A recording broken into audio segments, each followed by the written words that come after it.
"Shawnee, come here," is what my grandma said a lot. When I was 12 years old, my grandma got knee surgery. She wasn't able to do things for herself. She could barely walk, and if she did, she had to use a walker. So I spent several days at her house trying to help her out. In the morning, I would get her medication and make her breakfast. It was mostly just toast or cereal. Making food is not my strongest skill. The most I could make her was mac and cheese, pizza, or anything that can go in the microwave. She had to do exercises at least 3 times a day, which I would help her with. It was mainly stretching.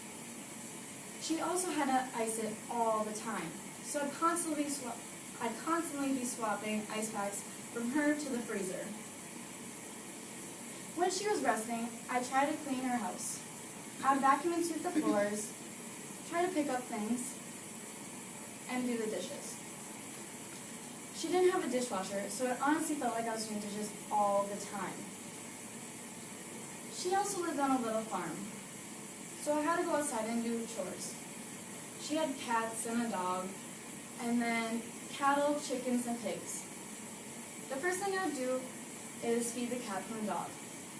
And then I'd have to go outside in the shed and feed the pigs and the cattle and make sure they had enough water.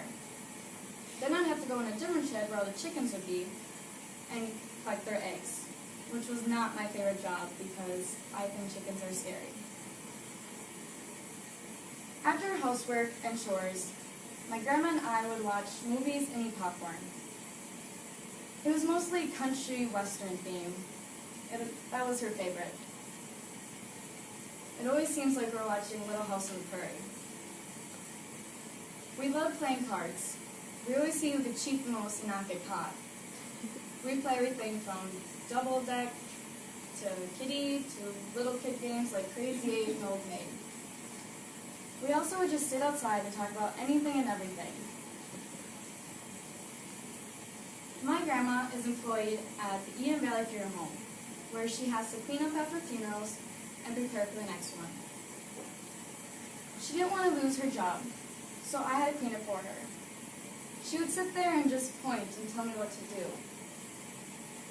The people that owned and ran the funeral home were very fussy and out they knew how to be. If there was just a smidge of dust or dirt anywhere, they would get mad. So I had to dust everything, clean the bathrooms, and straighten out the chairs and tables so they were perfectly straight in a line. I also had to vacuum the floor, even if it wasn't dirty.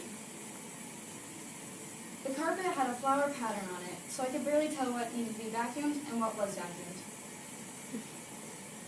It wasn't just all work. I did like spending time with my grandma.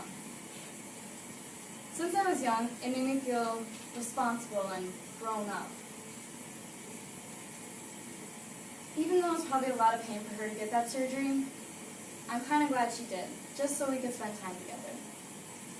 This was a time at my best.